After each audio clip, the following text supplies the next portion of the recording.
ये बताना, आखिरी बार तुमने YouTube के सर्च बॉक्स में कब सर्च करा था मुक्ति? बताना। तुम मुक्ति सर्च करते हो, तुम्हें पता है ना तुम क्या सर्च करते हो? हमें भी पता है। गूगल पे तुमने आखिरी बार कब सर्च करा था? सत्य, मोक्ष, निर्वाण, वेदांत, दर्शन कब करा था? और जब तुम इन्हें सर्च ही नहीं करते तो ये वीडियोस तुम्हारी रिकमेंडेशन में आएंगे कैसे? बताओ मुझे, किसी की भी रिकमेंडेशन में कैसे आएंगे? तो फिर इन वीडियोस को आगे बढ़ाने का तरीका क्या होता है? सिर्फ एक तरीका होता है, इन्हें प्रमोट करो। हमें इन्हें प्रमोट इसलिए करना पड़ रहा है क्योंकि ये समाज बहुत गिरा हुआ है। यहाँ इस वीडियो को प्रमोट ना करूं तो ये कब्र में गर्क होके रह जाएगा, कोई इसे पूछने वाला नहीं होगा। जिस दिन तुम लोग इस लायक हो गए कि तुम्हें पता चल गया कि कौन सी सही बात है, कौन सा सही वीडियो है, उसको तुम अपने आप ही आगे बढ़ाना शुरू कर दो। उस दिन हमें प्रमोशन की जरूरत नहीं रहेगी। जब प्रमोशन की जरूरत नहीं रहेगी तो डोनेशन की भी नहीं रहेगी बाबा। पर आज डोनेशन की जरूरत है और जितनी हमें चाहिए उसकी 1/10 भी नहीं आती है। यहाँ पर लोगों की तनख्वाहें काट काट करके और खर्चे काट काट करके ये वीडियो तुम लोगों तक पहुंचाए जाते हैं।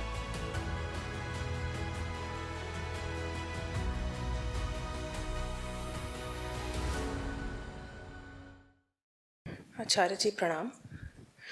आचार्य जी, जैसे अब आप कुछ अलग करने की कोशिश करना चाह रहे हैं। जैसे मैंने 3-4 जगह जॉब की है पहले, उसके बाद अब मैं अपना खुद का कुछ करने का प्रयास कर रही हूँ।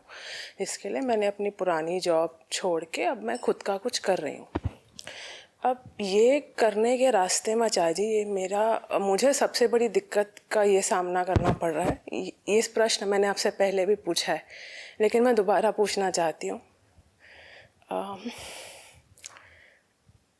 जैसे जो आपकी पर्सनल लाइफ से रिलेटेड चीज़ें होती हैं, आप अपने काम पे ध्यान देना चाह रहे हो, लेकिन बहुत सारी चीज़ें आपके दिमाग में उस टाइम में आप पे हावी हो जाती हैं, या मैं उन्हें हावी होने देती हूँ, ऐसा कह सकते हैं। जैसे सबसे बड़ी समस्या अकेलापन महसूस करना, जिसके बारे में मैंने आपसे पहले भी पूछा था, तो आपने कहा था कि अपने जीवन में और चीज़ों को लेके आओ। तो मैंने वैसे किया भी है, और पूरी दिनचर्या में काफ़ी चीज़ें रहती हैं जो मुझे करनी होती हैं और मैं करती भी हूँ। मान लीजिए मैंने रखा है 4 घंटे मुझे ये चीज़ पे काम करना है, जिससे आगे अपना खुद का कोई काम बिल्डअप करना है तो मैं कर सकूं। मैंने टाइम तो रखा है, मैं कर भी रही हूँ, लेकिन वो करते हुए भी मेरे बैक ऑफ द माइंड ये चल रहा होता है कि काश कोई हो, या मैं किसी से बात कर सकूं, या मान लीजिए घर में जैसे कोई गुजर गया है तो जैसे मम्मी की याद आ जाना। और ये सब चीज़ें जब आती हैं तो मेरे काम का समय बर्बाद हो जाता है, क्योंकि मैं कर नहीं पाती हूँ ठीक से। ये तो कुछ अलग मैं करना चाह रही हूँ, वहाँ तक तो मैं आ गई, कोशिश भी चालू कर दी, लेकिन ये चीज़ की वजह से मुझे बहुत दिक्कत होती है। इसलिए मैं लगभग 3री बार आपसे यही प्रश्न पूछ रही हूँ, तो इस पे मुझे कुछ बताइए। देखिए, जो बिल्कुल मूल बात है वो तो यही है कि सहना पड़ेगा, ठीक है। किसी तरह कि मैं आपको सांत्वना दूं उससे पहले जो बिल्कुल सीधी बात है वो हम समझ लें। सही जिंदगी जीना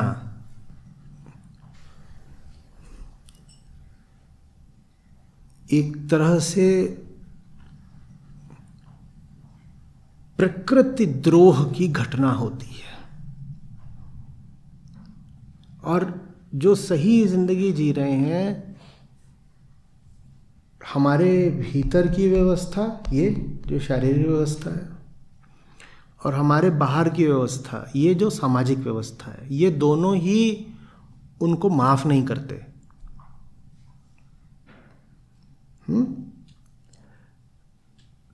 तो कलेजा कड़ा करिए। आगे भी और बातें बोलूँगा, मैं रुक नहीं जाऊँगा यहाँ पे, लेकिन जो पहली बात है देखिए वो पहले बोलनी चाहिए ना। झूठ मूठ का मैं आपको ढांढस बंधाऊँ जिससे कुछ होना नहीं तो कोई लाभ नहीं। मैं मानता हूँ कि आप एक मजबूत व्यक्ति हैं, तो मैं आपसे सीधी सीधी खरी खरी बात कर सकता हूँ, है ना।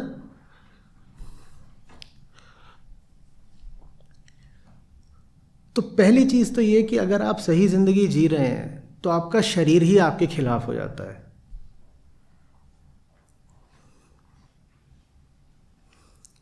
कम से कम शुरुआत में, फिर धीरे धीरे आप शरीर को बिल्कुल ही स्पष्ट कर दें कि बेटा तेरी चलेगी नहीं,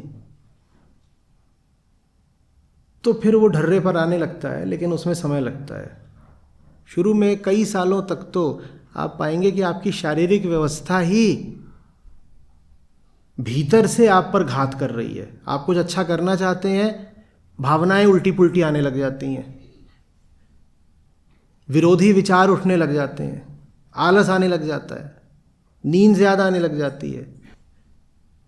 कुछ भला करने निकलो, घुटने में दर्द होने लग जाता है।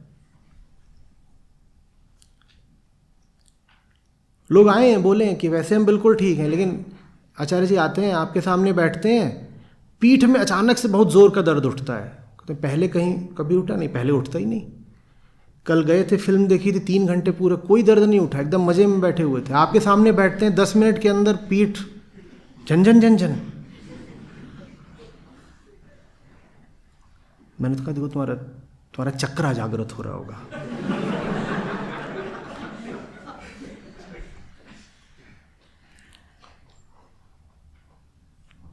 बहती गंगा में हाथ धो लो, मैं काहे को ना बोलूं। आध्यात्मिक गुरु हूं भाई, मेरे सामने चक्रा नहीं जागृत होगा तो कहां जागृत होगा। इन्हें कौन बताए कि हमारे अचेतन में जो जंगल बैठा हुआ है वो चाहता नहीं कि तुम जंगल से बाहर आओ। मेरे सामने बैठते हो तो खतरा पैदा हो जाता है, जंगल छूटने लग जाता है, तो फिर शरीर हर तरीके से भीतर ही भीतर साजिश करता है। कभी कहीं खुजली होने लगेगी, पीठ दर्द होने लगेगा, सर दर्द होने लगेगा, रोने का मन करने लगेगा, उल्टी पुल्टी भावना उठेंगी, भूख लगाएगी, अचानक लगेगा 10 तारे, शौचालय की तरफ भागो, कुछ भी होने लग सकता है, सब होने लग जाता है। तबीयत खराब हो जाती है, लोगों की वास्तव में तबीयत खराब हो जाती है, उल्टियां आ गई।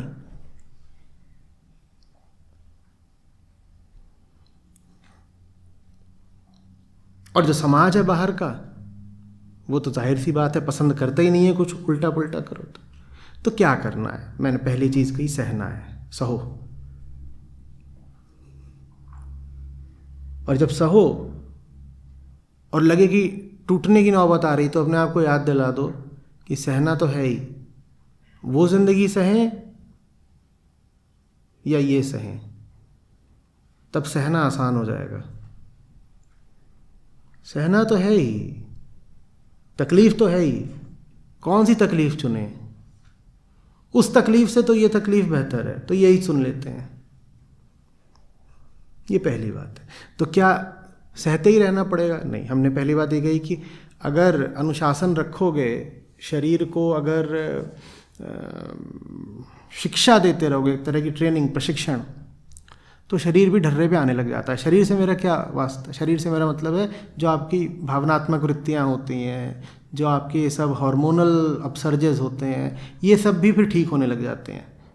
क्योंकि वो बेमकसद नहीं थे, वो इसीलिए थे ताकि वो आपको हरा दें, ताकि वो आपका विद्रोह जो है उसको असफल कर दें। जब उन्हें दिख जाता है कि ये बंदा मानने का नहीं, तो फिर वो खुद ही शिथिल होकर के चुपचाप शांत हो जाते हैं। कोई आपको परेशान करने भी तभी आता है, चाहे भीतर से चाहे बाहर से, जब उसे उम्मीद होती है कि आप परेशान हो जाएंगे और हार मान लेंगे।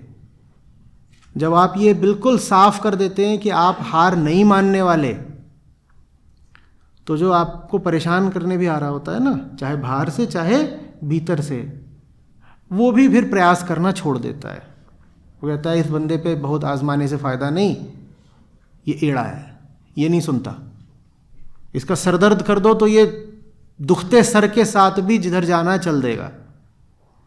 इसको बुखार कर दो, ये बुखार लेके भी जहां जाना है वहां चला जाएगा। इसको परेशान कर दो, ये अपनी सारी परेशानी के साथ भी जो करना है करेगा ज़रूर। तो क्या फ़ायदा फिर इसको परेशान करने से? इसको छोड़ो, पगला है। ऐसे ही हो जाओ पगले, जिसे सब छोड़ दें।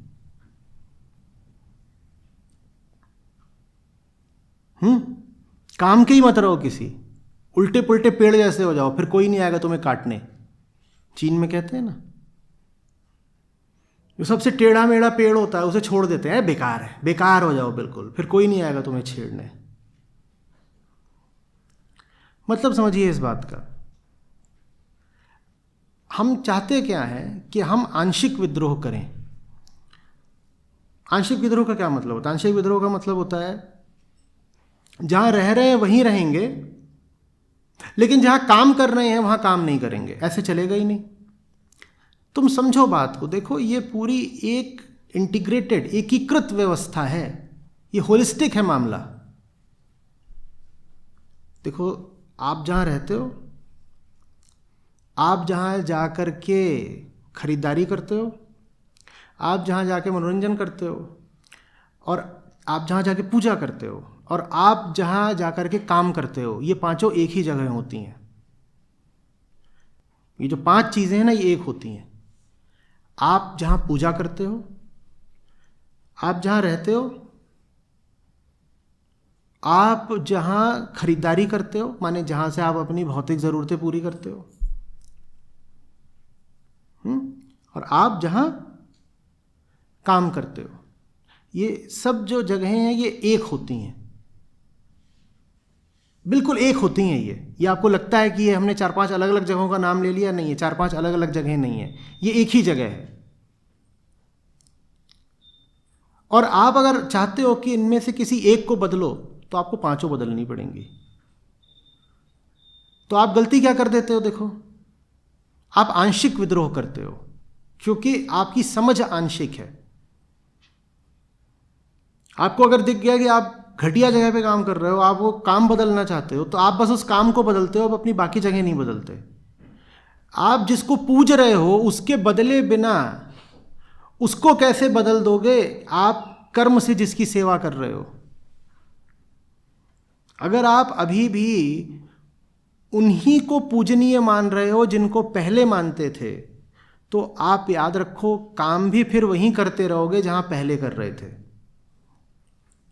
आप अगर वहीं भी अभी जाकर के मनोरंजन करते हो, मटर गश्ती करते हो, खरीदारी करते हो जहां पहले करते थे, तो आप ये नहीं कर पाओगे कि आप उस काम को छोड़ दो जो आप पहले करते थे। आप अपना पुराना काम छोड़ दो, लेकिन अपने पुराने यार दोस्तों को यथावत रखो, तो आपको पुराने काम में भी लौटना पड़ेगा, क्योंकि वो सब एक है, वो पूरी एक व्यवस्था है। वो जो यार दोस्त हैं आपके पुराने, वो ये बर्दाश्त करेंगे ही नहीं कि आपने वो पुराना काम छोड़ दिया। हो सकता है वो प्रत्यक्ष रूप से कुछ ना आपको बोलें, ये भी हो सकता है कि वो ऊपर ऊपर से आपका समर्थन करें कि नहीं यार तूने बड़ा अच्छा काम किया, तूने उस तरह का सब पुराना काम छोड़ दिया और अपने लिए कुछ नया शुरू कर रहा है। वो हो सकता है मुंह से ऐसा बोलें, लेकिन उन दोस्तों का अपना जीवन कैसा है? उनका अपना जीवन बिल्कुल वैसा ही है जैसा आपका पुराना जीवन था। तो जब आप उनके जीवन को देखेंगे तो आप में भी इच्छा उठेगी अपने पुराने जीवन में वापस जाने की। चाहते न चाहते भी वो आपके पुराने यार दोस्त आपको विवश कर देंगे आपकी पुरानी दुनिया में लौटने के लिए। तो जिसको नया जीवन जीना है उसको विद्रोह भी पूर्ण करना पड़ेगा। इसलिए तो विद्रोह इतना मुश्किल होता है।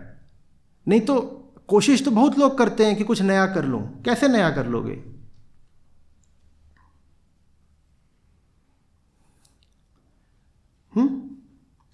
साहब कॉरपोरेट में काम करते थे, मोटी तनख्वाह थी, एकदम मोटी तनख्वाह थी, ठीक। फिर शादी करी, पत्नी आई, उसके बाद कहीं से इनके कुछ होश जागृत हो गए, तो बोले ये सब मैं क्या कर रहा हूं, पैसा तो मोटा कमा रहा हूं, पर क्या यही करने के लिए पैदा हुआ था? कुछ और करना है। वो कुछ और करने निकले। 8 महीने करा, फिर छोड़ दिया। और ये बिल्कुल सही घटना बता रहा हूं, कोविड के दिनों की है। 8 महीने करा, छोड़ दिया। मैंने पूछा क्यों छोड़ दिया? बोले लॉकडाउन लगा था, लगातार घर में रहना पड़ा, जो नया काम पकड़ा था वो छूट गया। मैंने कहा नहीं समझा मैं, जो तुमने इतना ऊंचा और अच्छा काम शुरू करा था, अपना पुराना वो नौकरी छोड़ के, तुमने छोड़ क्यों दिया? बोले 8 महीने घर पे रहना पड़ा। मैंने कहा तो? बोले 24 घंटे बीवी के सामने रहना पड़ता था। मैंने कहा तो? वो बोली मुझे वही चाहिए जिससे मैंने शादी करी थी। मतलब? बोले उसने शादी मेरी नौकरी से करी थी। उसने शादी मेरी नौकरी से करी थी। जब तक लॉकडाउन नहीं था तब तक मैं अपना बाहर रह लेता था, काम करता था, देर से घर आता था, खाता था, पीता था, सो जाता था, सुबह फिर भाग जाता था। तो हर समय मुझे इसके ताने नहीं झेलने पड़ते थे। लॉकडाउन में ये 24 घंटे सामने रहती थी, 8 महीने इसने मुझे ताने मारे। मैंने कहा ठीक है बाबा, मैं पुरानी नौकरी कर लूँगा। वो बार बार बोली अगर मुझे पहले पता होता कि तुम ये करने वाले हो तो मैंने तुमसे नौकरी नहीं की होती, तुमसे शादी नहीं की होती ना। मैंने किससे शादी करी थी? मैंने शादी करी थी एक हाई अर्निंग कॉरपोरेट प्रोफेशनल से, और अब तुम कुछ और कर रहे हो। तो ये डिसलॉयल्टी हो गई ना, बेवफाई हो गई ना। तुम बेवफाई नहीं करोगे सनम?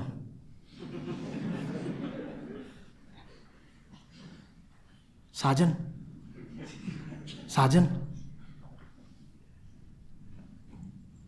लॉकडाउन खत्म होने से पहले ही साजन जी घर आ गए।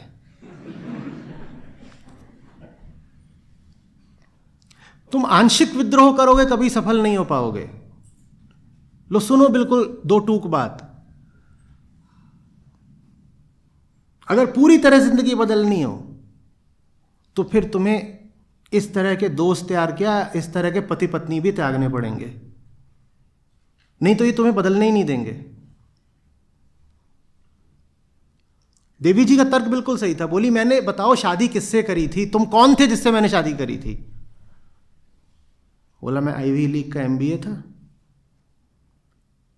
और एक टॉप कंसल्टिंग फर्म में काम करता था, $1 सैलरी आती थी, मैं वो था। बोली मैंने उससे शादी करी थी ना। तुम वो सब नहीं होते तो मैं तुमसे शादी करती क्या? तुम्हारा मुंह देख के शादी करते, तुम्हारी जेब देख के शादी करी थी। और सभी शादी जेब देख के ही करते हैं, मुंह देख के कौन करता है? बोली मुझे अगर पता होता कि तुम इस तरीके के हो जो कह रहा है कि अब 1 साल तक कुछ कमाऊंगा नहीं और जो आज तक कमाया है वो भी अपने स्टार्टअप में लगा दूंगा, और कब कमाना शुरू करूंगा उसका कोई ठिकाना नहीं है, कभी कोई आमदनी आएगी भी कि नहीं इसका भी कोई ठिकाना नहीं, मुझे पता होता कि तुम इस तरीके के हो और तुम ये करने जा रहे हो, तो मैं थोड़ी तुमसे शादी करती। भाई 5 लाख के तो मेरे ही बंधे हुए खर्चे हैं। जब तुम कुछ कमा नहीं रहे तो मेरे खर्चे कैसे उठाओगे?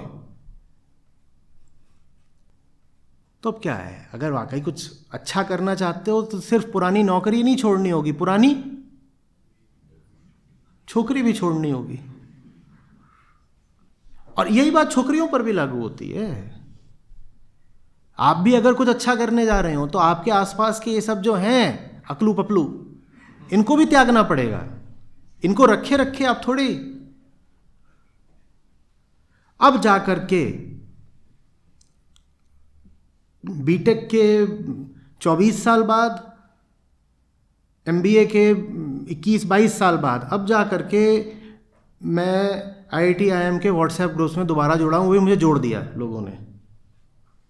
मैं बिल्कुल अलग हो गया था। ये तो छोड़िए कि मिलता था, ये तो छोड़िए कि बात करता था, मेरे पास फ़ोन नंबर तक नहीं थे। क्योंकि अगर मुझे वो ज़िंदगी छोड़नी है, वो जो आम टिपिकल ज़िंदगी होती है MBA के बाद की, तो मुझे उनको भी छोड़ना पड़ेगा जो MBA के साथ के मेरे लोग थे।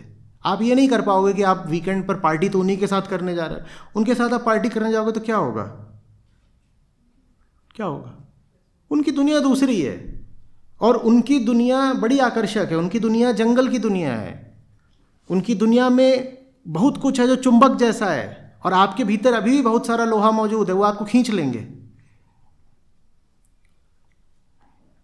और अगर नए काम से आपका प्रेम लग गया है तो आप ऐसे लोगों की संगत अब क्यों रखना चाहोगे जो अभी भी पुराने ढर्रे के हैं? उनके साथ आपका मन लगेगा भी नहीं। लेकिन जैसा मैंने कहा, हम करते हैं आंशिक विद्रोह। हम नौकरी बदल देते हैं, संगत पुरानी छोड़ देते हैं, और जो पुरानी संगत है ये आपको फिर खींच करके पुरानी नौकरी में डाल देगी। कोई भी आप विद्रोह कर रहे हो, उसको सफल अगर करना है तो उसे पूर्ण रखना होगा। पूर्ण से मेरा आशय है आप किसी नई सुंदर ज्योतिर्मय दिशा की ओर बढ़ रहे हो, जो लोग तैयार हों आपके साथ अंधेरे से रोशनी की ओर बढ़ने के लिए, उनकी संगत रखो। जिन्होंने अंधेरों में ही स्थायी अड्डे बना लिए हों उनकी संगत रखोगे तो उन्होंने तो तय कर रखा है कि वो अंधेरे में ही रहेंगे। आप रोशनी में जा रहे हो तो क्या वो आपको रोशनी में जाने देंगे? वो आपको नहीं जाने देंगे। ये बात कुछ आ रही है समझ में? सबसे खतरनाक हालत उन लोगों की होती है जो रोशनी में मौजूद होते हुए भी अंधेरे से अपने रिश्ते कायम रखना चाहते हैं। अंधेरा उन्हें खींच लेता है पीछे, वापस लील लेता है। या तो जो अंधेरे के निवासी हैं उनसे बोलो, देखो मैं जिधर को जा रहा हूं तुम भी मेरे साथ चलो। वो आपके साथ चलने को तैयार हो, अच्छी बात है।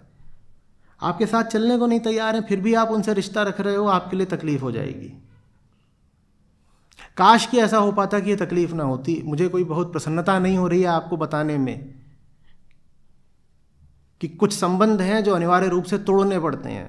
मुझे कोई खुशी नहीं हो रही है बताने में, लेकिन जो सच्चाई है वो आपको नहीं बताऊं तो ये भी गलत होगा ना। तो सच्चाई बताना ज़रूरी है, आपको बताई दे रहा हूं। फिर भीतर उठता है क्लेश, फिर आदमी भीतर से वैसे ही बिल्कुल चिर जाता है, फट जाता है, जैसे अभी आपकी दशा है।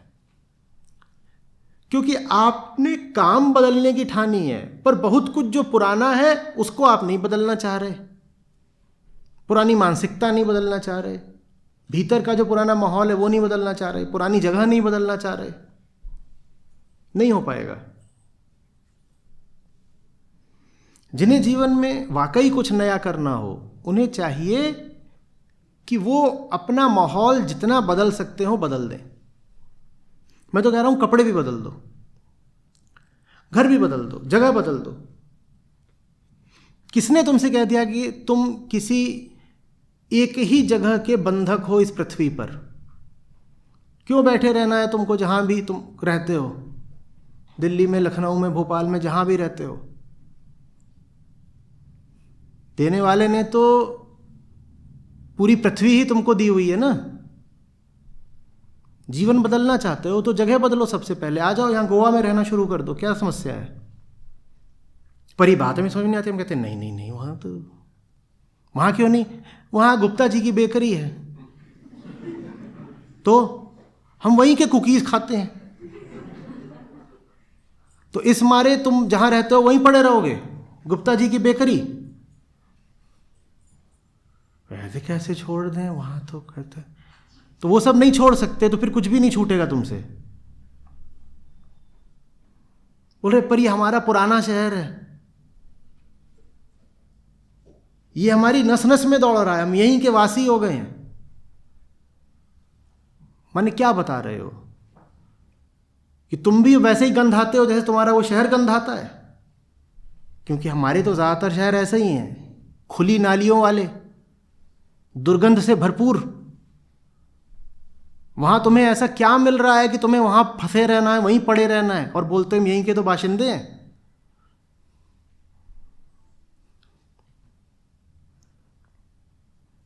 नाम भी वहीं का रख लेते हो। वहां क्या ऐसा है मुझे बताओ? भावनाएं अलग रखो। जीवन में स्थान मुक्ति का और चेतना का है, भावनाएं बहुत पीछे की बात है। बड़ा लोगों को आनंद आने लग जाता है। नाम के पवन कन्नौजी, वहां क्या ऐसा है भाई? बोलो नहीं, हम तो दो मिले गए, दो कानपुरी है मिले, आनंद आ गया। क्या है वहां ऐसा? समाज का शिकंजा है बस वहां पर, बहुत जबरदस्त। वहां रहते हुए तुम कुछ नया नहीं कर पाओगे बाबा। और भारत ने बड़ी गलती करी है। हमारे पिछड़ेपन के बड़े से बड़े कारणों में ये एक है। यूरोप की इतनी तरक्की क्यों हुई? क्योंकि वो लोग निकल निकल के पूरी दुनिया पर छा गए। और ये हिंदुस्तानी मन है हमारा, विशेषकर उत्तर भारतीय मन, जो कहता है हम कानपुरी हैं तो कानपुरी ही रहेंगे, नहीं निकलेंगे बाहर। और उसमें बड़ा गर्व अनुभव करते हैं कि कानपुरियों की निशानी ये है। ऊपर वाली जेब में तंबाकू होता है, मुंह में गुटका होता है, पतलून पे गुटके के छींटे होते हैं, और मुंह पे वो थूक होता है जो किसी दूसरे गुटके वाले ने मारा होता है।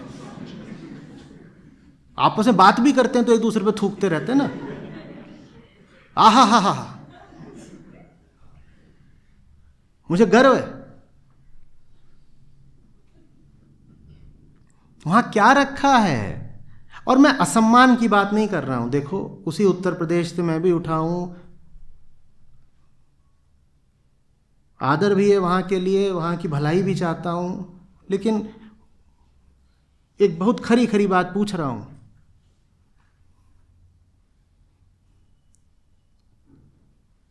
नहीं हो पाएगा।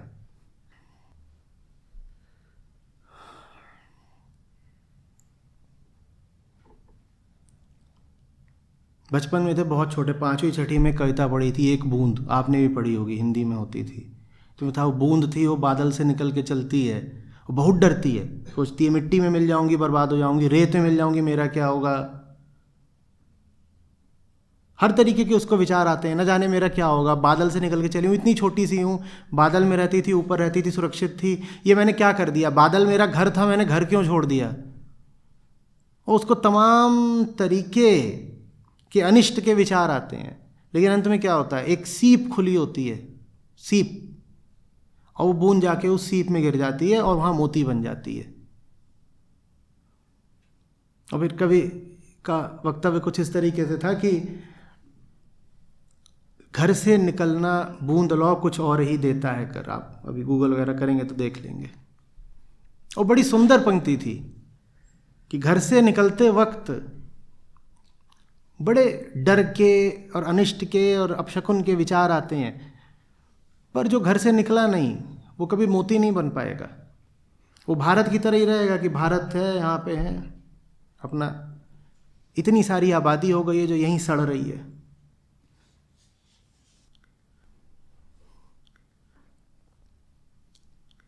अरे फैल गए होते, अच्छा लगता कि दुनिया के अन्य देशों में, अन्य द्वीपों में, अन्य महाद्वीपों में भारतीय आबादी कुछ देखने को मिलती।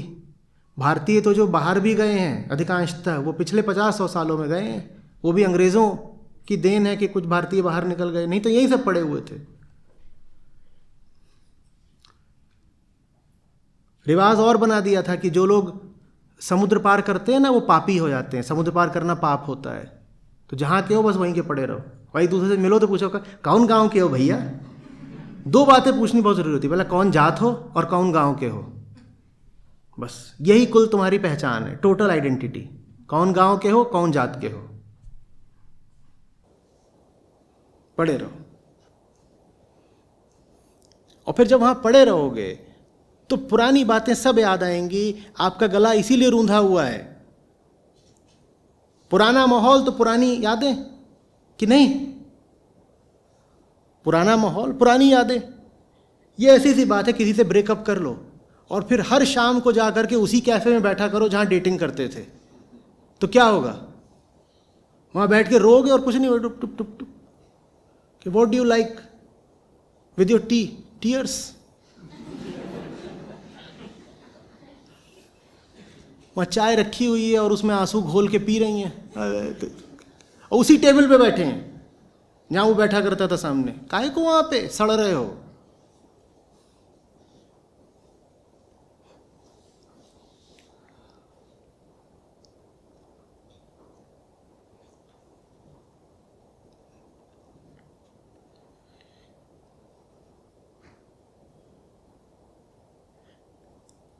और लोग चाहिए होते हैं, जहां आप बैठी हुई हो वहां नहीं मिलेंगे और लोग आपको बात करने के लिए, संबंध बनाने के लिए। वहां मिल ही रहे होते तो वहां आपको विद्रोह क्यों करना पड़ता। सर्वप्रथम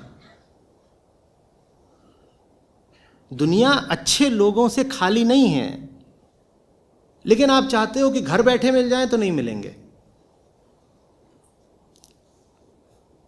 स्वर्ग भी इसी जमीन पर है, नरक भी यहीं है।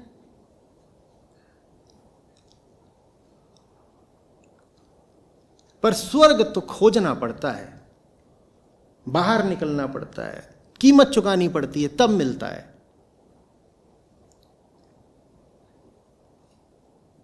क्षेत्रीय दंभ रखने से कुछ नहीं हो जाता। अजी साहब, अमेरिका में क्या है? अमेरिका में क्या है? आप बिजनौर आए कभी? हाँ, आपको दिखाएंगे। ये नासा वाले एक रिक्शा नहीं बना सकते, हम दिखाएंगे आपको।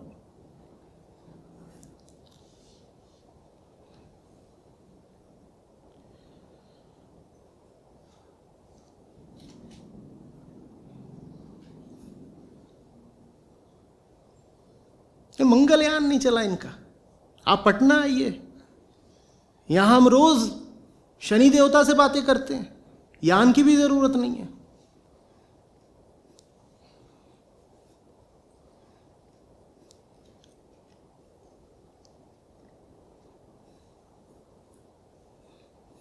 कुछ बहुत छोटी छोटी भौतिक बातें बोल रहा हूं। कुछ खेलना सीखिए, कोर्ट पे उतरोगे ना, ये जितनी इमोशनल रबिश होती है दिमाग से अपने आप हट जाती है। नहीं तो बैठे रोते रहो, और ख़ास तौर पे महिलाओं में तो बहुत होता है। बैठे हुए हैं, सुबक रहे हैं, आंसू बहा रहे हैं, कोई घातक गज़लें, गजब शायरी, ब्रेकअप का दर्द चल रहा है जबरदस्त। ये कोई संयोग भर नहीं है कि भारत में ये तो शेरो शायरी और गज़ल का सबसे स्वर्णिम युग था। यही वो युग था जब भारत भीतर से और कमज़ोर हुआ, खोखला हुआ, और भारत पर अंग्रेज़ों ने कब्ज़ा करा। क्योंकि वहाँ जो बात ही है वो अधिकांशतः चेतना को डुबोने वाली है और मन को आंसुओं में डुबोने वाली है।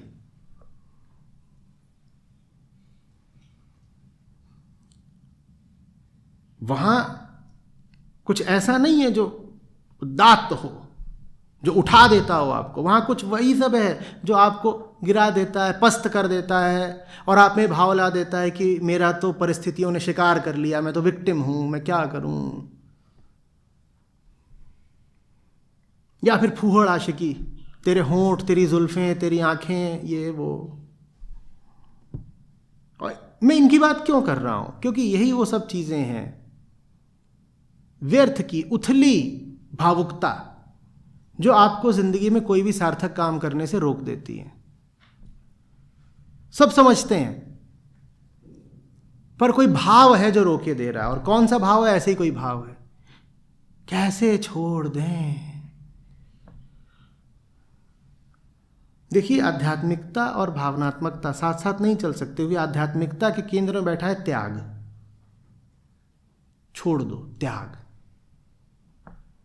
और भावुकता के केंद्र में यही बात बैठी है, कैसे छोड़ दें। नहीं छोड़ सकते तो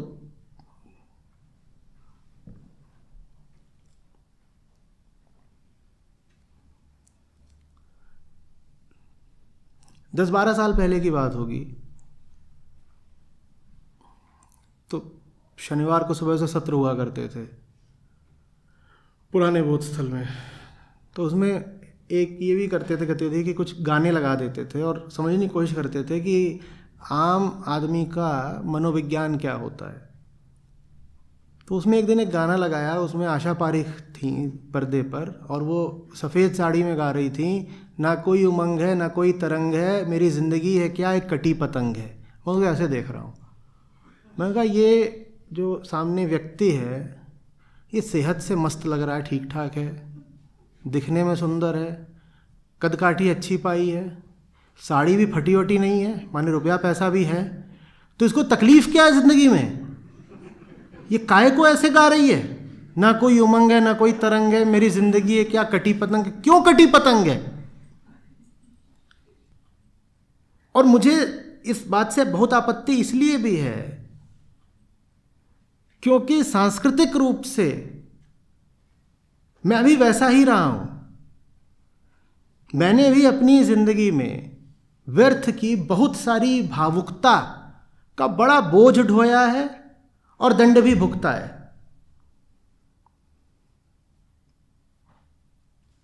और जब वो सब चल रहा होता है ना, तो उसमें एक रस मिलता है, बड़ा रस रहता है। मेरी जिंदगी एक क्या एक कटी पतंग है।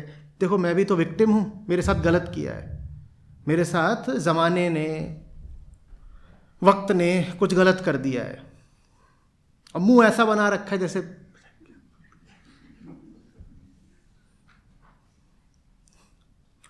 दुख अपने आप में कोई वर्च्यू नहीं होता, ये समझिएगा। दुखी होना अपने आप में कोई पुण्य की बात नहीं होती। लेकिन भारत में यह मूल्य बहुत व्यापक हो गया है कि जो दुखी है वो पुण्यात्मा है। तो लोग अपने आप को पुण्यात्मा सिद्ध करने के लिए जबरदस्ती दुखी रहते हैं। और कोई हंसता हुआ मिल जाए तो कहते थे लफंगा, हंस रहा है। हंसना, आनंदित रहना ही जैसे पाप हो गया, अपमान की बात हो गई। अब ऐसे ही समझ लो, हम यहां बैठे हुए हैं, ठीक, यहां पे कोई आकर के रोना शुरू कर दे, आपको कोई आपत्ति नहीं होगी, आपको बल्कि रहेगा देखो देखो देखो, उसके शब्द रूंधे जा रहे हैं। भला आदमी देखो रो पड़ा, अभी यहां आके हंसना शुरू कर दे हैं, कहते बदतमीज आचार्य जी के सामने हंस रहा है। अरे ये आध्यात्मिक जगह है, यहां हंसा नहीं जाता, यहां रोया जाता है। काहे को रोया जाता है? क्यों रोया जाता है? रोने के लिए भी कोई वाजिब वजह है क्या आपके पास? क्या आप संसार की दुर्दशा पे रो रहे हो? आप उन वन्य प्राणियों पर और वनों पर रो रहे हो जो नष्ट हो रहे हैं, खत्म हो रहे हैं। आपके पास रोने की कोई वाजिब वजह भी नहीं है। आपके पास रोने के लिए बस क्या है? कुछ नहीं, बस मनहूसियत है। क्यों रो रहे हैं? मनहूस है इसलिए रो रहे हैं, आदत हो गई है रोने की तो रो रहे हैं।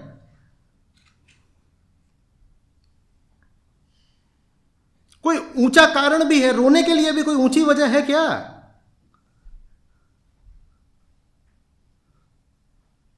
मुंह ऐसे हो रखा है, बिल्कुल ऐसे जैसे आटा गूंथ दिया गया हो, ऐसे पूरा मरोड़ दिया। क्या हुआ? कुछ नहीं, टट्टी नहीं खोली।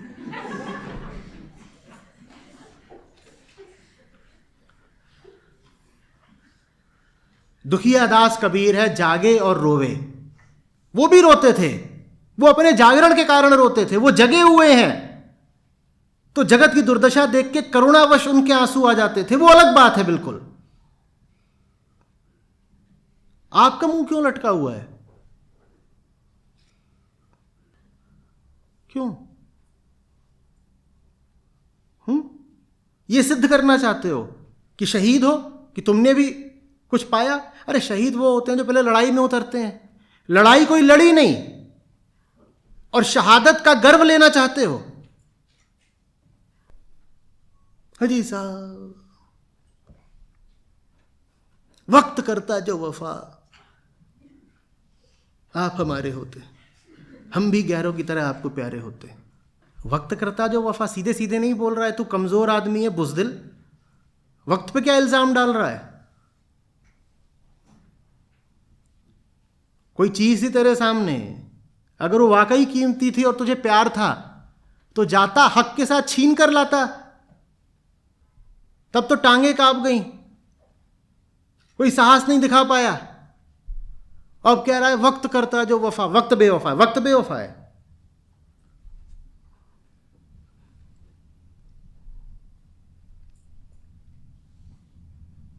वक्त बेवफा है तो मुंह क्यों लटका हुआ है?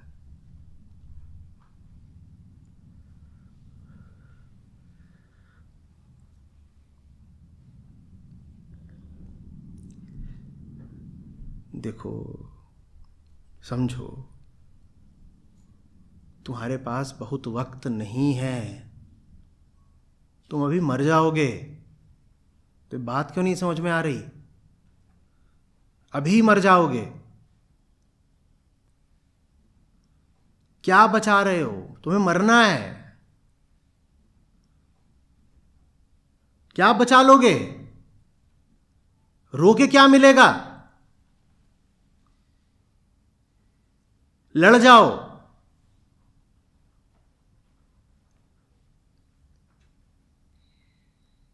और मरने से पहले जीने के लिए बहुत सारी माकूल और सुंदर वजहें हैं। तुम जबरदस्ती अपने आप को उनसे वंचित रख रहे हो, क्योंकि तुमको अपने पुराने गड्ढों में ही पड़े रहना है, वहीं जीना है, वहीं सड़ना है। वो गड्ढे मानसिक भी हैं और भौतिक भी। मन में जहां जी रहे हो उस जगह से बाहर आओ, और भौतिक रूप से भी जिस जगह पर जी रहे हो उस जगह से बाहर आओ।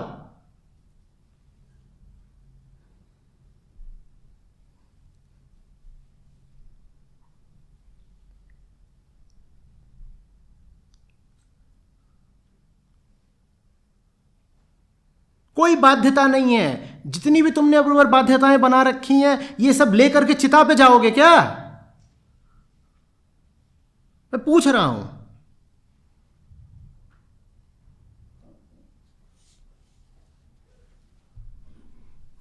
देखिए, मेरी बात को समझिएगा, जल्दी से आपत्ति मत करने लगिएगा। मेरे होटल से लगी हुई एक बीच है, कल मैं वहाँ पे गया, वहाँ पर महिलाएं साड़ी पहन करके घूम रही थी। मुझे साड़ी से कोई आपत्ति नहीं है, साड़ी बड़ा अच्छा परिधान है। अपने घर में भी मैंने महिलाओं को साड़ी में ही देखा है। जो मैं कह रहा हूँ उसको समझिए, मुझे साड़ी से आपत्ति नहीं है। पर मैं पूछ रहा हूँ, तुम बीच पर भी साड़ी पहन के घूम रहे हो, साड़ी पहन के मरोगे? साड़ी पहन के पैदा हुए थे या साड़ी पहन के राख होगे? बताओ। नहीं, तो हिंदुओं में तो होता है, साड़ी पहना के तो राख करते हैं। और वो तो लपेट दी है, तुमने पहनी नहीं है, तुम पे लपेट दी गई है।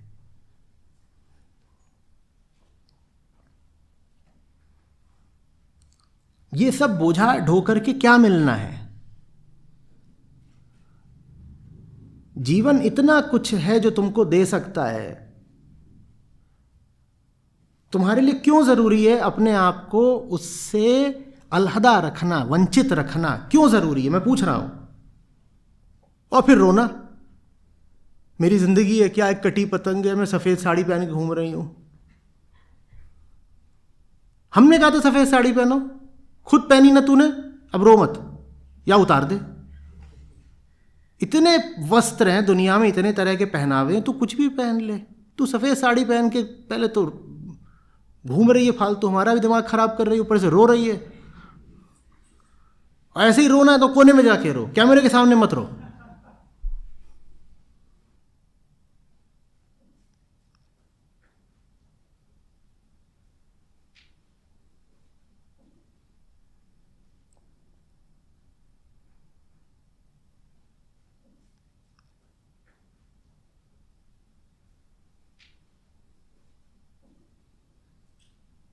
गंभीरता से लेने वाली एक ही चीज होती है, जिस चीज पर कोई समझौता नहीं किया जा सकता, जिस चीज को बिल्कुल बदला नहीं जा सकता, वो एक ही चीज होती है, मुक्ति। उसके अलावा सब कुछ बदलना सीखो। पुरानी सोच, देहगत भावनाएं, ये गंभीरता से लेने वाली चीजें नहीं हैं। बहुत गंभीरता रखो जीवन में, बस एक चीज के लिए, क्या?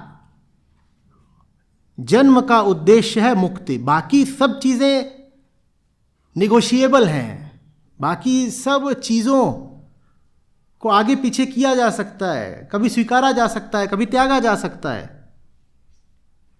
कुछ भी और नहीं है जो नित्य है। नित्य समझते हो, जिसको बदल ही नहीं सकते।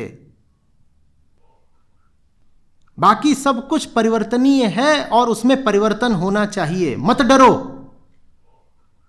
यहां तो लोग हैं जो इस बात से भी डरते हैं कि जिस तरीके के बाल 20 साल पहले रखे थे वैसे ही तो रखने, हेयर स्टाइल बदलनी नहीं चाहिए। तुम्हारे हेयर नहीं बचे, हेयर स्टाइल बचा के रखे हुए हो। गंजा हो गया, हेयर स्टाइल पुरानी है। वो जाता है वहां नाई के सामने, आता है, बोलता है वही जैसा कॉलेज के दिनों में मेरा स्टाइल था, काट दो। बोलता है टकले की चंपी कर सकता हूं, काटने के लिए कुछ बचा होगा तो ना काटूंगा।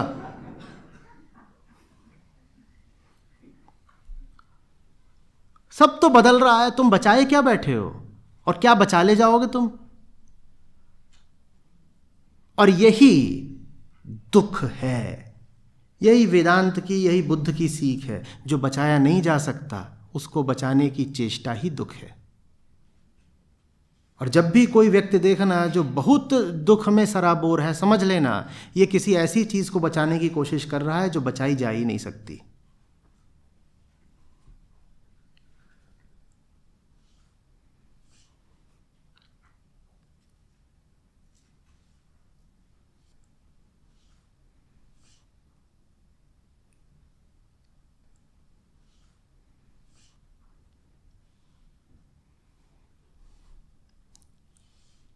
कुछ समझ रही हैं आप? अभी आपको शायद समझ आप चौथी बार भी पूछेंगी, लेकिन कोई दिक्कत नहीं है, आप पूछिएगा।